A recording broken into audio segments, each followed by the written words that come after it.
میرے پیارے آقا صلی اللہ تعالی علیہ وسلم کے پیارے دیوانوں، میں نے جس آیہ کریمہ کی تلاوت کا شرف حاصل کیا اس میں اللہ رب العزت جل جلالہ ارشاد فرماتا ہے وَأَمَّا الَّذِينَ آمَنُوا وَعَمِلُوا الصَّالِحَاتِ فَيُوَفِّيهِمْ أُجُورَهُمْ وَاللَّهُ لَا يُحِبُّ الظَّالِمِينَ، اور وہ جو ایمان لائے اور اچھے کام کیے اللہ ان کا نیک انہیں بھرپور دے گا، اور ظالم اللہ کو نہیں بھاتے۔ یہاں پر پروردگار جل جلالہ نے ایمان والوں کے ان کاموں کا تذکرہ فرمایا جو نیک عمل ہیں، عمل صالح ہیں۔ جب کوئی صاحب ایمان عمل صالح کرتا ہے، نیک عمل کرتا ہے، تو اللہ اس نیک عمل کرنے والے سے متعلق فرماتا ہے فَيُوَفِّيهِمْ أُجُورَهُمْ، اللہ ان کا نیک انہیں بھرپور دے گا۔ یہ وعدہ کسی اور کا نہیں، یہ معبود برحق کا وعدہ ہے، پالنہار حقیقی کا وعدہ ہے، احکم الحاکمین کا وعدہ ہے۔ ایسا نہیں کہ نیک عمل کرنے والے کو معمولی اجر دیا جائے گا، بلکہ رب فرماتا ہے بھرپور اس کا نیک اسے اللہ عطا فرمائے گا۔ اور اللہ کی شان یہ ہے ان اللہ لا یخلف المیعاد، کہ بے شک اللہ وعدہ خلافی نہیں فرماتا۔ تو میرے پیارے آقا صلی اللہ تعالی علیہ وسلم کے پیارے دیوانوں، ایمان والوں کو چاہیے کہ وہ نیک عمل کریں، اور نیک عمل کرنے کے بعد اللہ کے فضل پر، اللہ کی رحمت پر توکل کریں کہ اللہ رب العزت جل جلالہ اس نیک عمل کا بدلہ اپنی شان کے مطابق عطا فرمائے گا۔ لیکن اپنی نیکیوں پر، اپنے اچھے اعمال پر غرور کرتے ہوئے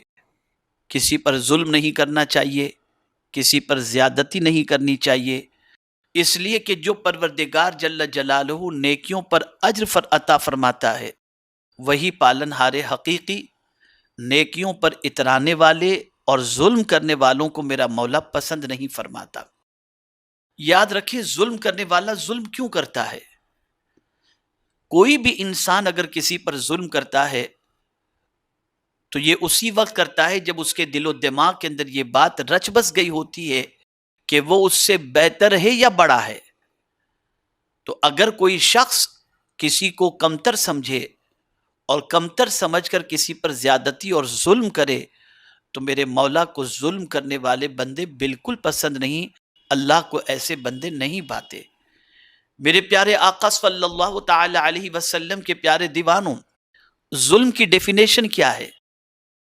تو ظلم کی ڈیفینیشن یہ ہے وضع الشیء علی غیر محلہ، اللہ عز و جل نے جس چیز کو جس جگہ کے لیے بنایا ہے اس کے علاوہ اس کو رکھنا، یہ ہے ظلم۔ ہاتھ بنائے ہیں اللہ عز و جل نے کسی کی مدد کرنے کے لیے، لیکن اگر کوئی اسی ہاتھ سے کسی انسان کو مارے، زیادتی کرے، جبر کرے، ستائے، تو اللہ عز و جل ایسے کام کرنے والے کے حوالے سے اس کے اس عمل کو ظلم فرماتا ہے، اور جب کوئی ایسا کام کرتا ہے تو اللہ عز و جل اس بندے سے محبت نہیں فرماتا۔ میرے پیارے آقا صلی اللہ تعالی علیہ وسلم کے پیارے دیوانوں، اسی طریقے سے پورے اعضائے بدن کو لے لیں۔ آپ اگر اعضائے بدن کو لیں گے تو اس سے بھی آپ کو سمجھ میں آ جائے گا کہ میرے پیارے آقا صلی اللہ علیہ وسلم کے پیارے دیوانوں، ہاتھ کسی کے سر پر شفقت سے رکھنے کے لیے ہیں، ہاتھ حلال غذا کو کھانے کے لیے ہیں، ہاتھ کسی مجبور و بےکس کو منزل مقصود تک پہنچانے کے لیے ہیں، ہاتھ کسی سائل کے سوال کو پورا کرنے کے لیے ہیں، ہاتھ کسی یتیم کے سر پر پھیرنے کے لیے ہیں۔ ہاتھ اللہ نے اس لیے نہیں عطا فرمائے کہ کسی کمزور کو دھکا دے دیا جائے، کسی کمزور پر زیادتی کی جائے، کسی کمزور پر ظلم کیا جائے۔ میرے پیارے آقا صلی اللہ تعالی علیہ وسلم کے پیارے دیوانوں، دنیا اس وقت جو بے چینی کے شکار ہے، بے قراری کی شکار ہے، اس کی ایک سب سے بڑی وجہ یہ ہے کہ انسان پر جب ظلم کرتا ہے تو طبیعت بے چین ہو جاتی ہے، اور انسان جب کسی انسان کے ساتھ حسن سلوک کرے تو پروردگار جل جلالہ اسے قرار کی دولت عطا فرماتا ہے۔ مثال کے طور پر میں آپ کو بتاؤں، ہاتھ سے اگر آپ نے کسی غریب کی مدد فرمائی، بے چین نہیں ہوں گے۔ ہاتھ سے اگر کسی یتیم کے سر پر آپ نے شفقت سے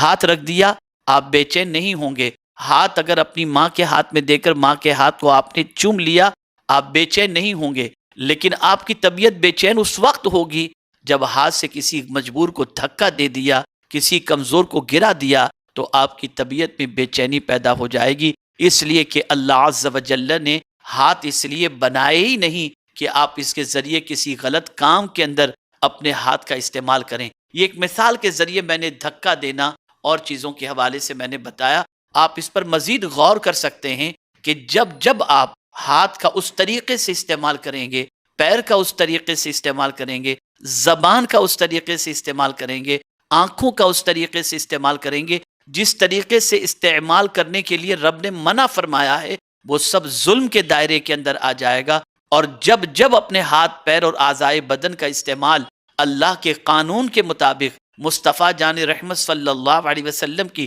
شریعت کے مطابق آپ کریں گے، تو آپ کی طبیعت کے اندر قرار نصیب ہوگا اور آپ کو اللہ رب العزت جل جلالہ سکون کی دولت عطا فرمائے گا۔ تو آج سب سے پہلی چیز جو سمجھنی ہے وہ یہ ہے کہ اللہ جن لوگوں سے محبت نہیں فرماتا اور جو لوگ اللہ کو اچھے نہیں لگتے، اللہ کو بھاتے نہیں ہیں، ان میں سے ایک وہ بندہ ہے جو ظلم کرتا ہے۔ اب اگر کوئی شخص یہ چاہتا ہو کہ میں اللہ کا محبوب بن جاؤں، اللہ عز و جل کی بارگاہ کے اندر سرخ روئی حاصل کروں اور میرا مولا مجھ سے محبت فرمائے، تو اس کا طریقہ یہ ہے کہ ظلم کرنا چھوڑ دے، زیادتی کرنا چھوڑ دے، ستانا چھوڑ دے، زبان سے اذیت پہنچانا چھوڑ دے، آنکھوں سے اذیت پہنچانا چھوڑ دے، پیروں سے اذیت پہنچانا چھوڑ دے۔ انشاءاللہ العظیم میرے مولا کو ایسا بندہ ضرور پسند آئے گا اور پروردگار جل جلالہ ظلم نہ کرنے والے بندے سے ضرور محبت فرمائے گا۔ اسی طریقے سے میرے پیارے آقا صلی اللہ تعالی علیہ وسلم کے پیارے دیوانوں، قرآن مقدس میں اگر آپ دیکھیں تو اللہ عز و جل دوسرے ایک ایسے بندے سے محبت نہیں فرماتا، اور نہ میرے مولا کو وہ بندہ پسند ہے جو بندہ خیانت کرنے والا ہو۔ جیسا کہ قرآن مقدس میں میرے کریم نے ارشاد فرمایا، وَلَا تُجَادِلْ عَنِ الَّذِينَ يَخْتَانُونَ أَنفُسَهُمْ إِنَّ اللَّهَ لَا يُحِبُّ مَنْ كَانَ خَوَّانًا أَثِيمًا۔ اور ان کی طرف سے نہ جھگڑو جو اپنی جانوں کو خیانت میں ڈالتے ہیں۔ بے شک اللہ نہیں چاہتا کسی بڑے دغاباز گنہگار کو، یعنی معصیت کے ارتکاب کو، جو اپنی جانوں پر ظلم کرتے ہیں، جانوں کو خیانت میں ڈالتے ہیں، ان کی طرف سے نہ جھگڑو۔ اور میرے پیارے آقا صلی اللہ تعالی علیہ وسلم کے پیارے دیوانوں، جو اپنی جانوں کو خیانت میں ڈالتے ہیں، اللہ ایسے دغاباز گنہگار کو پسند نہیں فرماتا۔ یعنی اب یہ جان اور اس کی خیانت کیا ہے؟ تو قرآن مقدس میں رب قدیر جل جلالہ نے ارشاد فرمایا، ان اللہ اشترى من المؤمنین انفسهم واموالهم بان لهم الجنہ، بے شک اللہ نے مومنوں کے جان اور مال کو خرید لیا جنت کے بدلے میں۔ تو اب یہ مال اللہ کی امانت ہے اور جان بھی اللہ کی امانت ہے۔ اب جان کو بھی اللہ جیسا فرمائے ویسا خرچ کرو، اور مال کو بھی اللہ جیسا فرمائے ویسا خرچ کرو۔ اگر جان اور مال کو اللہ کے قانون کے مطابق خرچ نہیں کرتے تو گویا ہم اللہ کی امانت میں خیانت کر کے دغاباز بن جاتے ہیں، اور ایسے دغاباز سے اللہ محبت نہیں فرماتا۔ یہاں جو چیز سمجھ میں آئی وہ یہ ہے کہ ہمیں اس چیز کو ذہن میں رکھنا ہے کہ جان بھی اللہ کی امانت ہے اور مال بھی اللہ کی امانت ہے، اور یہ امانت اس اعتبار سے ہے کہ صاحب ایمان کے جان اور مال کو اللہ نے جنت کے بدلے میں خرید لیا ہے، اور پھر پروردگار جل جلالہ نے جان و مال کے استعمال کا طریقہ بتایا۔ اب اگر کوئی شخص جان اور مال کو اللہ کے بتائے ہوئے طریقے کے مطابق خرچ کرنے کی بجائے اپنی مرضی اور طبیعت کے مطابق خرچ کرتا ہے اور اس کے فرمان کے خلاف خرچ کرتا ہے، تو قرآن کی روشنی میں ایسا بندہ خائن ہے، دغاباز ہے، اور ایسے بندے سے اللہ عز و جل محبت نہیں فرماتا۔ آپ صحابہ کرام علیہم الرضوان کی زندگی پاک کا جائزہ لیں، آپ رسول اعظم صلی اللہ علیہ وسلم کی زندگی پاک کا جائزہ لیں، آپ تابعین کرام کی زندگی پاک کا جائزہ لیں، آپ اولیاء کاملین کی زندگی کا جائزہ لیں، تو آپ کو پتہ چلے گا کہ وہ اپنے وجود کا استعمال اور اپنے مال کا استعمال اللہ کے قانون کے مطابق کر کے اللہ عز و جل کے مقبول اور محبوب بندے بن گئے۔ بس اوقات ایسا ہوتا ہے انسان یہ تصور کرتا ہے اور اپنے ذہن کے اندر یہ بات بٹھاتا ہے کہ میں ایسا کروں گا تو ایسا ہوگا، گویا وہ اللہ عز و جل کے مال اور اللہ عز و جل کی عطا کردہ جان کے اندر اپنا تصرف کرنے کی کوشش اس طریقے سے کرتا ہے کہ قانون الہی کچھ کہہ رہا ہے اور بندے کی طبیعت کچھ کہہ رہی ہے، تو بندہ یہ سوچتا ہے کہ میری طبیعت جو کہہ رہی ہے اگر میں اس طریقے سے اپنے وجود کا استعمال کروں گا تو فائدہ ہوگا، اور اگر نہیں کروں گا تو نقصان ہوگا۔ اس طریقے سے وہ اللہ رب العزت جل جلالہ کے فرمان کا اور اس کی پسند کا خیال نہیں فرماتا۔ آپ سوچتے ہوں گے کہیں یہ گنجلک بات تو نہیں ہے، سمجھ میں نہیں آ رہی یہ بات، تو میں مثال کے ذریعے سمجھاؤں۔ میرے پیارے آقا صلی اللہ تعالی علیہ وسلم کے پیارے دیوانوں، رات دیر تک آپ جاگے اور جاگنے کے بعد آپ سوئے، اور سونے کے اندر فجر کی نماز کا وقت ہوا تو بیوی نے جگانا مناسب نہ سمجھا کہ 8 بجے دکان کے لیے 9 بجے کاروبار کے لیے جانا ہے، اگر ان کو اٹھاؤں گی اور نیند خراب ہو گئی اور سر میں درد ہوا تو طبیعت کہیں بگڑ نہ جائے۔ یا کوئی شوہر ہے اپنی بیوی کو اس نے اٹھانے کے اندر گریز کیا کہ میں اٹھاؤں گا تو کہیں اس کی نیند خراب نہ ہو جائے، اور کبھی انسان یہ سوچتا ہے کہ میں ایک لمبی نیند لے کر کے اٹھوں تاکہ میری طبیعت نہ بگڑ جائے، کچی نیند کی وجہ سے طبیعت بگڑ جائے گی، فجر کے لیے اٹھوں گا تو میری نیند خراب ہو جائے گی۔ تو یہاں میں آپ سے عرض کروں گا کہ یہ آپ اپنی جان کو قانون الہی کے خلاف استعمال کر رہے ہیں۔ ہونا کیا چاہیے؟ آپ بھلے 3 بجے سوئے، فجر کی نماز کا وقت ہوا، آپ اٹھ جائیں، سر درد ہو تو کیا ہوا؟ اللہ کی جان ہے، اللہ عز و جل شفا عطا فرمانے والا ہے، اللہ نے فرما دیا اٹھ جاؤ، اٹھ جانا چاہیے۔ نماز قائم کرو، نماز قائم کر دینا چاہیے،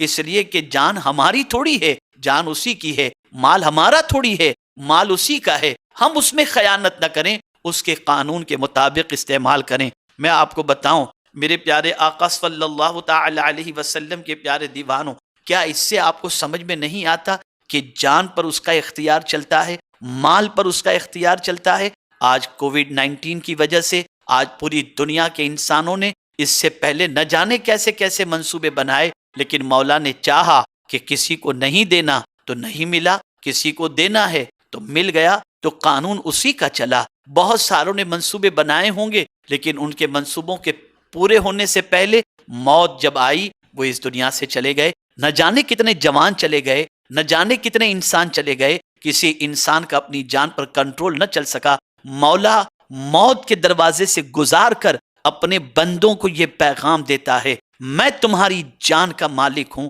میں تمہارے مال کا مالک ہوں، جب چاہوں چھین لوں، جب چاہوں عطا کر دوں۔ اب تمہاری ذمہ داری یہ ہے کہ جان و مال کے اندر تم خیانت نہ کرو، میں جیسا کہتا ہوں ویسے کرو، تو دنیا اور آخرت میں تمہیں اس کا اجر نصیب ہوگا۔ تو میرے پیارے آقا صلی اللہ علیہ وسلم کے پیارے دیوانوں، اگر کوئی بندہ اللہ عز و جل کی ناراضگی سے بچنا چاہتا ہے اور یہ جاننا چاہتا ہے کہ اللہ عز و جل مجھ سے محبت فرمائے، تو اسے چاہیے کہ وہ دغاباز نہ ہو، خائن نہ ہو۔ خیانت کرنے والے سے اللہ محبت نہیں فرماتا، یہ میرے کریم کا وعدہ اور میرے کریم کا فرمان ہے۔ اسی طریقے سے ایک اور مقام پر میرے کریم نے فرمایا، ان اللہ یدافع عن الذین آمنوا ان اللہ لا یحب کل خوان کفور۔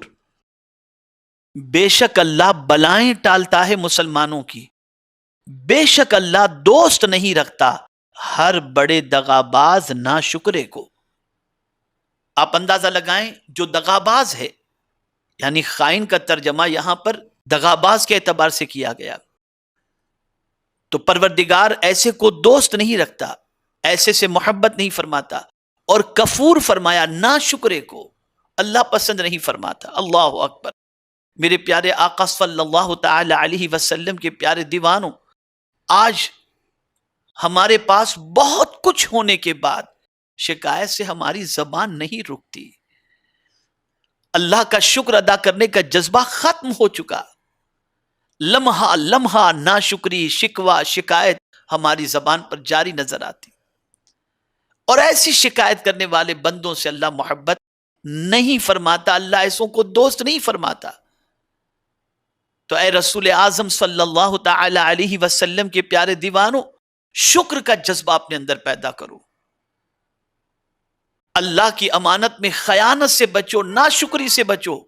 بلکہ پیغمبر رحمت صلی اللہ علیہ وسلم نے ارشاد فرمایا، میں نے جہنم میں دیکھا تو وہاں پر کثرت سے میں نے عورتوں کو جہنم میں پایا۔ آقا کریم صلی اللہ علیہ وسلم سے دریافت کیا گیا، یا رسول اللہ صلی اللہ تعالی علیہ وسلم، کس وجہ سے عورتیں زیادہ تعداد کے اندر جہنم کے اندر ہوں گی؟ تو میرے آقا صلی اللہ علیہ وسلم نے ارشاد فرمایا، شوہر کی ناشکری کی بنیاد پر۔ آپ دیکھتے ہوں گے کہ آج اگر ایک شوہر عورت کی 99 تمنائیں پوری کر دے اور ایک تمنا پوری نہ کرے تو عورت کی زبان پر شکوے کے جملے شروع ہو جاتے ہیں اور شکایت کرتی ہوئی نظر آتی ہے کہ آپ نے آج تک میرے لیے کیا کیا ہے۔ بظاہر عورت سمجھتی ہے کہ میری زبان سے یہ جملہ نکل رہا ہے، لیکن اس جملے کی بنیاد پر وہ اللہ عز و جل کی ناراضگی کا شکار ہو جاتی ہے۔ اس لیے مردوں کو بھی چاہیے اور عورتوں کو بھی چاہیے کہ اللہ کریم کا شکر ادا کرتے رہیں۔ اللہ اکبر۔ میرے پیارے آقا صلی اللہ تعالی علیہ وسلم کے پیارے دیوانوں، اللہ رب العزت جل جلالہ کو شکر ادا کرنے والے بندے بے پناہ پسند ہیں، اور اللہ شکر کرنے والوں سے محبت فرماتا ہے۔ میرے پیارے آقا صلی اللہ تعالی علیہ وسلم کے پیارے دیوانوں، بلکہ اگر کوئی اللہ کا شکر ادا کرے تو یہ نہ سوچے کہ وہ شکر ادا کر کے معاذ اللہ اللہ کا بھلا چاہتا ہے، نہیں۔ قرآن کہتا ہے وَمَن شَكَرَ فَإِنَّمَا يَشْكُرُ لِنَفْسِهِ،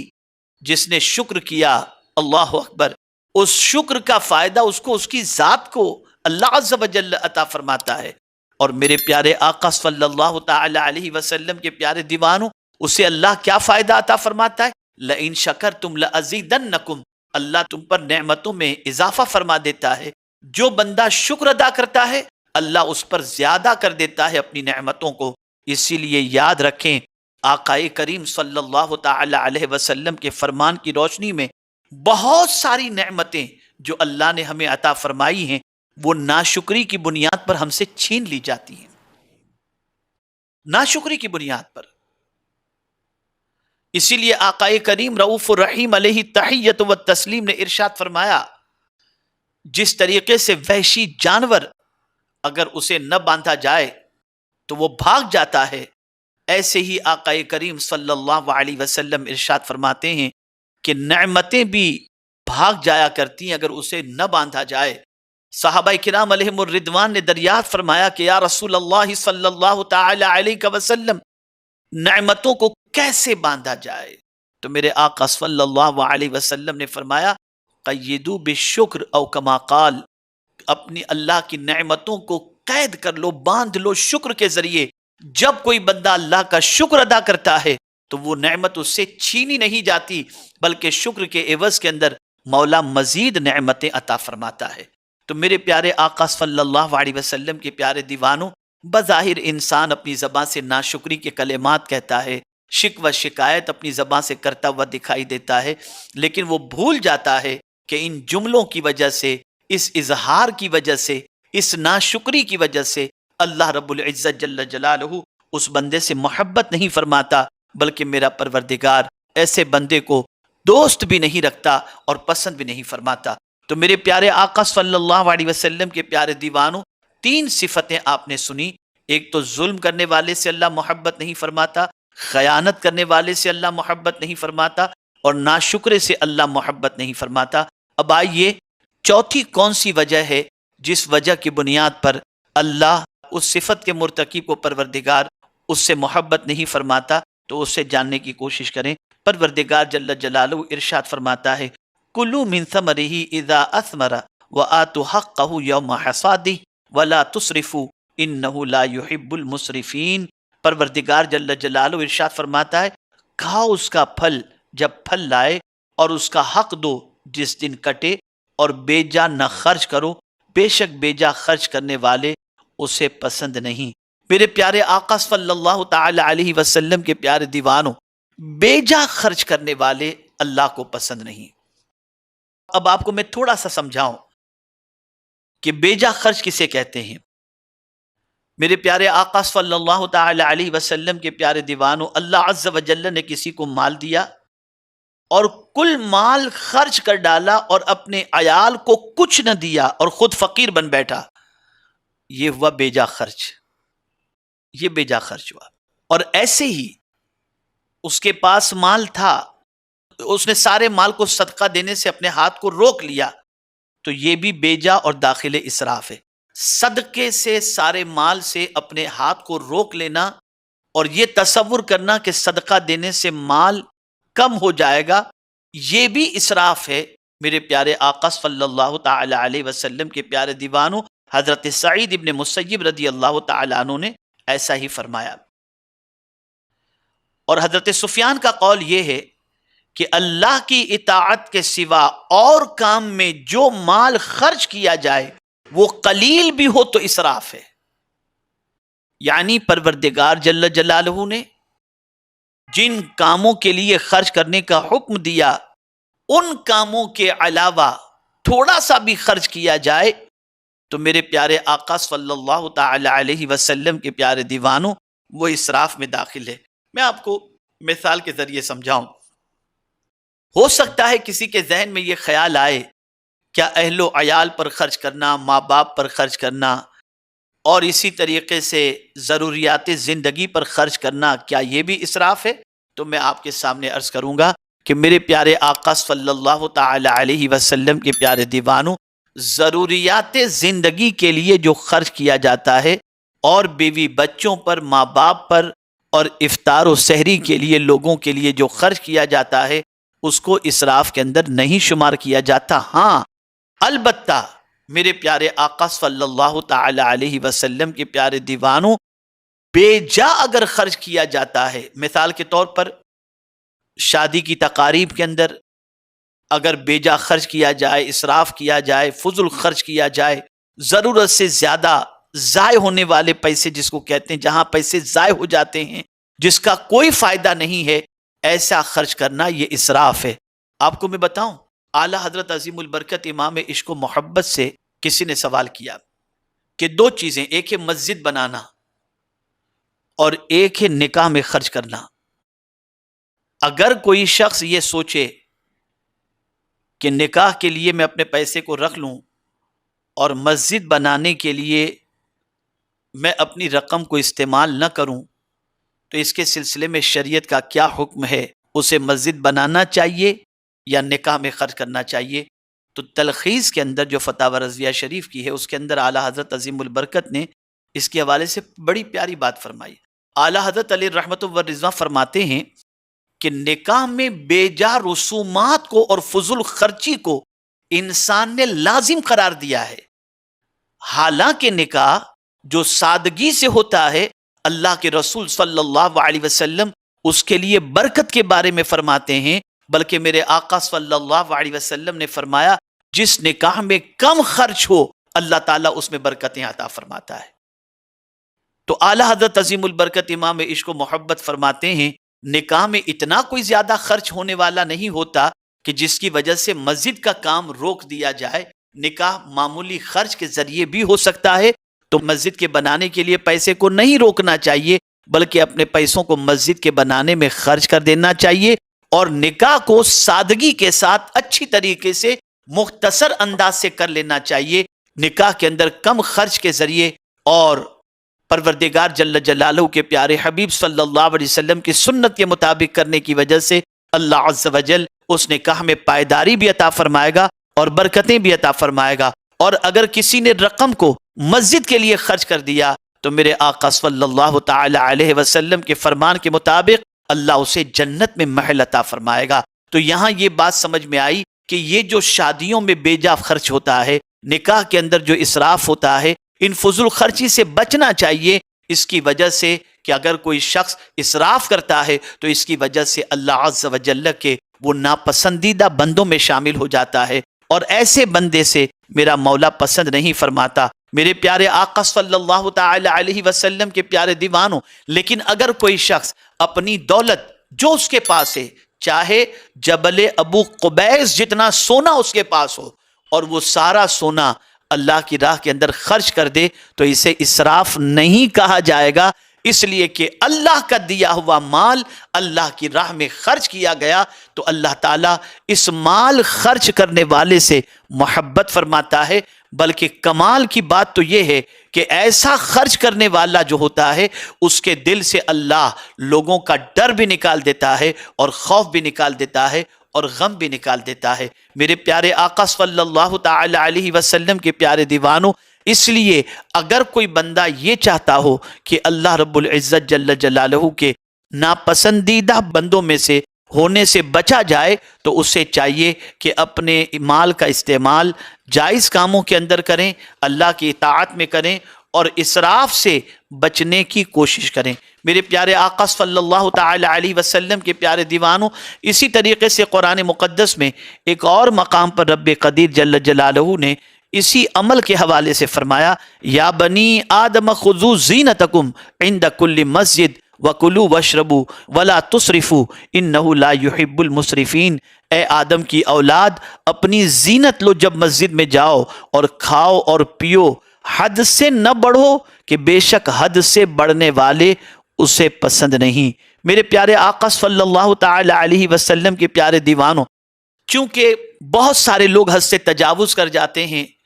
تو حد سے تجاوز کرنے والے بندے میرے مولا کو پسند نہیں ہیں۔ حد سے تجاوز آپ سمجھ چکے ہوں گے، مال کی ضرورت 10 روپے میں کام بن سکتا ہو، اس کی جگہ پر آدمی جو ہے 20 کا خرچ کر بیٹھے، 50 کا خرچ کر بیٹھے، تو ایسا حد سے زیادہ خرچ کرنے والا میرے مولا کو پسند نہیں ہے۔ اسی لیے قرآن مقدس میں رب قدیر جل جلالہ نے یہ ارشاد فرمایا۔ اس کی تفسیر کے اندر فرمایا گیا، یعنی لباس زینت، اور ایک قول یہ ہے کہ کنگھی کرنا، خوشبو لگانا داخل زینت ہے، یعنی جب تم مسجد کے لیے جاؤ تو خوشبو لگا کر کے جاؤ، جب تم مسجد کے لیے جاؤ تو بال سنوار کر کے جاؤ، اور جب تم مسجد میں جاؤ تو اچھی طریقے سے صاف ستھری پوزیشن کے اندر جاؤ۔ اور سنت یہ ہے کہ آدمی بہتر حیت کے ساتھ نماز کے لیے حاضر ہو، کیونکہ نماز میں رب سے مناجات ہے تو اس کے لیے زینت کرنا، عطر لگانا مستحب ہے، جیسا کہ ستر طہارت واجب ہے۔ یعنی آپ نماز کے لیے جائیں تو آپ کو ستر یعنی ستر چھپانا، مردوں کے لیے ناف سے لے کر گھٹنوں تک، اسی طریقے سے پاک رہنا یہ بھی ضروری ہے اور واجبات میں سے ہے۔ اس آیت کریمہ کا شان نزول کیا ہے؟ مسلم شریف کی حدیث میں ہے کہ زمانے جاہلیت میں دن میں مرد اور عورتیں رات میں ننگے ہو کر طواف کرتے تھے۔ اس آیت میں ستر چھپانے اور کپڑے پہننے کا حکم دیا گیا، اور اس میں دلیل ہے کہ ستر عورت نماز و طواف اور ہر حال میں واجب ہے۔ اسی طریقے سے میرے پیارے آقا صلی اللہ تعالی علیہ وسلم کے پیارے دیوانوں، یہ بھی ذہن میں رکھا جائے کہ حضرت ابن عباس رضی اللہ تعالی عنہما نے فرمایا کہ کھا جو چاہے اور پہن جو چاہے، اسراف اور تکبر سے بچتا رہے۔ آیت میں دلیل ہے کہ کھانے اور پینے کی تمام چیزیں حلال ہیں سوائے ان کے جن پر شریعت میں دلیل حرمت قائم ہو، کیونکہ یہ قاعدہ مقررہ مسلمہ ہے کہ اصل تمام اشیاء میں اباحت ہے مگر جس پر شارع نے ممانعت فرمائی ہو اور اس کی حرمت دلیل مستقل سے ثابت ہو۔ یعنی ہر شے اصل کے اندر حلال ہے تو حلال کھاؤ، حلال پیو، اس میں کوئی مذائقے کی بات نہیں ہے، لیکن اسراف سے پرہیز کرو کہ اسراف کرنے والوں کو میرا مولا پسند نہیں فرماتا۔ میرے پیارے آقا صلی اللہ تعالی علیہ وسلم کے پیارے دیوانوں، یہاں سے یہ بات سمجھ میں آئی کہ نماز کے لیے جب ہم جائیں تو ہماری ذمہ داری یہ بن جاتی ہے کہ نماز میں اچھی طریقے سے بال بنا کر کے جانا، اور اسی طریقے سے عطر لگانا، اسی طریقے سے ستر عورت، اسی طریقے سے صاف صفائی، طہارت، یہ ساری چیزیں یہ واجب ہے۔ عطر لگانا مستحب ہے، اور سنور کر کے جانا یہ اللہ کو پسند ہے کہ اللہ عز و جل کی بارگاہ کے اندر ہم حاضر ہوں تو اس حلیے میں نہ جائیں کہ لوگ دیکھ کر کے لوگوں کو گھن آئے، بلکہ لوگ دیکھیں تو لگے کہ معبود کی بارگاہ کے اندر عجز و انکسار کا اظہار کرتے ہوئے ہم اچھی طریقے سے حاضر ہوئے ہیں۔ اب آئیے ایک اور آخری آیت میں آپ کے سامنے عرض کر کے اپنی گفتگو کو ختم کرتا ہوں۔ پانچواں، وہ کون سا بندہ ہے جس سے اللہ عز و جل محبت نہیں فرماتا؟ تو رب قدیر جل جلالہ نے فرمایا، ادعوا ربکم تضرعا وخفیا انہ لا یحب المعتدین۔ اپنے رب سے دعا کرو گڑ گڑاتے اور آہستہ، بے شک حد سے بڑھنے والے اسے پسند نہیں۔ اب دعا کسے کہتے ہیں؟ تو فرمایا گیا دعا اللہ سے خیر طلب کرنے کو کہتے ہیں، اور یہ داخل عبادت ہے، کیونکہ دعا کرنے والا اپنے آپ کو عاجز اور محتاج اور اپنے پروردگار کو حقیقی قادر و حاجت روا یہ اعتقاد رکھتا ہے۔ اسی لیے حدیث شریف میں وارد ہوا الدعاء مخ العبادہ، دعا عبادت کا مغز ہے۔ یہاں فرمایا گیا کہ اپنے رب سے گڑ گڑاتے ہوئے دعا کرو، یہ تضرع یعنی اظہار عجز اور خشوع، رو کر کے گڑ گڑا کر، بلکہ فرمایا گیا رو نہ سکو تو رونے جیسا منہ بنا لو، رونے والوں جیسا منہ بنا لو، کہ میرے پیارے آقا صلی اللہ تعالی علیہ وسلم کے پیارے دیوانوں، اچھوں کی نقل بھی اچھی ہوا کرتی ہے۔ تو اللہ کی بارگاہ میں جب دعا کرو تو تضرع کے ساتھ، گریہ وزاری کے ساتھ، گڑ گڑاتے ہوئے اللہ عز و جل کی بارگاہ میں دعا کرنی چاہیے۔ اب فرمایا گیا وخفیہ، اور آہستہ سے۔ یہاں پر میں آپ کے سامنے عرض کروں، جو بہت چلا چلا کے دعا کرتے ہیں یہ اللہ عز و جل کو پسند نہیں۔ فرمایا گیا آہستہ دعا کرو، لیکن میرے پیارے آقا صلی اللہ تعالی علیہ وسلم کے پیارے دیوانوں، یہاں پر آگے فرمایا گیا انہ لا یحب المعتدین، بے شک اللہ حد سے گزرنے والوں کو پسند نہیں فرماتا، حد سے بڑھنے والوں کو پسند نہیں فرماتا۔ تو میرے پیارے آقا صلی اللہ تعالی علیہ وسلم کے پیارے دیوانوں، دعا کے اندر اس طریقے سے اللہ عز و جل کی بارگاہ کے اندر دعا نہیں کرنی چاہیے جیسے چلا چلا کر چیخ کر کے جو دعا کرتے نہیں۔ ہاں، آواز اگر بلند ہوتی ہے تو اس بلندی کے اندر بھی گڑ گڑانا ہو،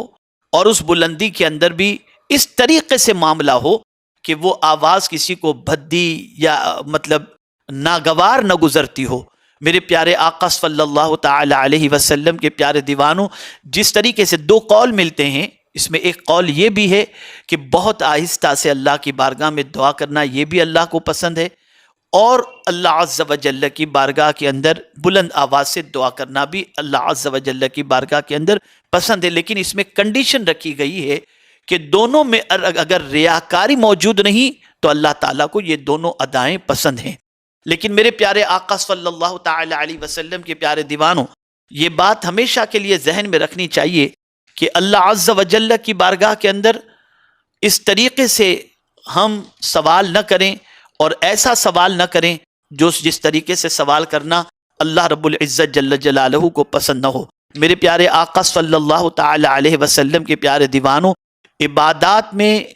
اظہار افضل ہے یا اخفا؟ بعض کہتے ہیں اخفا افضل ہے کیونکہ وہ ریا سے بہت دور ہے، بعض کہتے ہیں اظہار افضل ہے اس لیے کہ اس سے دوسروں کو رغبت عبادت پیدا ہوتی ہے۔ ترمذی شریف کے اندر ترمذی نے کہا کہ اگر آدمی اپنے نفس پر ریا کا اندیشہ رکھتا ہو تو اس کے لیے اخفا افضل ہے، اور اگر قلب صاف ہو، اندیشہ ریا نہ ہو تو اظہار افضل ہے۔ بعض حضرات یہ فرماتے ہیں کہ فرض عبادتوں میں اظہار افضل ہے، نماز فرض مسجد ہی میں بہتر، اور زکوٰۃ کا اظہار کر کے دینا ہی افضل، اور نفل عبادات میں خواہ وہ نماز ہو یا صدقہ وغیرہ ان میں اخفا افضل ہے۔ دعا میں حد سے بڑھنا کئی طرح ہوتا ہے، اس میں سے ایک یہ بھی ہے کہ بہت بلند آواز سے چیخے،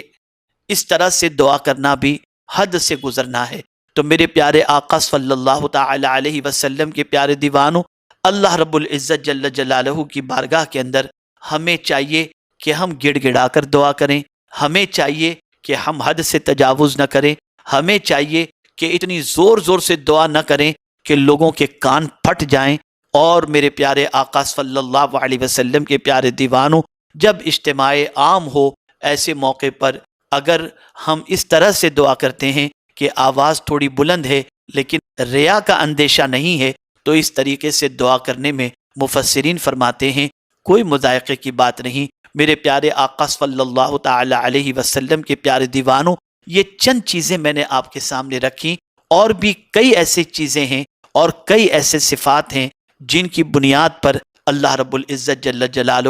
ان صفات کے حامل سے محبت نہیں فرماتا۔ یہ مختصراً میں نے بتائے۔ اللہ عز و جل آقا کریم صلی اللہ علیہ وسلم کے صدق و طفیل ہمیں ان بندوں میں نہ بنائے جن بندوں سے اللہ محبت نہیں فرماتا، بلکہ اللہ ان بندوں میں شامل فرمائے جن بندوں سے اللہ عز و جل محبت فرماتا ہے۔ مجھے امید ہے کہ جن صفات کا میں نے تذکرہ کیا ہے، اللہ عز و جل جن صفات کی بنیاد پر محبت نہیں فرماتا، ہم آج سے کوشش کریں گے کہ اپنے اندر اللہ نہ کرے صدبار نہ کرے اگر وہ خامیاں ہیں تو ان خامیوں کو ہم دور کر کے اللہ عز و جل کو راضی کرنے کی کوشش کریں گے۔ اللہ رب العزت جل جلالہ آقا کریم رؤوف الرحیم علیہ التحیۃ والتسلیم کے صدق و طفیل مجھے آپ کو سب کو قرآن و حدیث پر عمل کی توفیق نصیب فرمائے، اور پروردگار جل جلالہ اپنے مقبول بندوں کے اندر ہمیں شمار فرمائے۔ پروردگار جل جلالہ آقا کریم صلی اللہ علیہ وسلم کے صدق و طفیل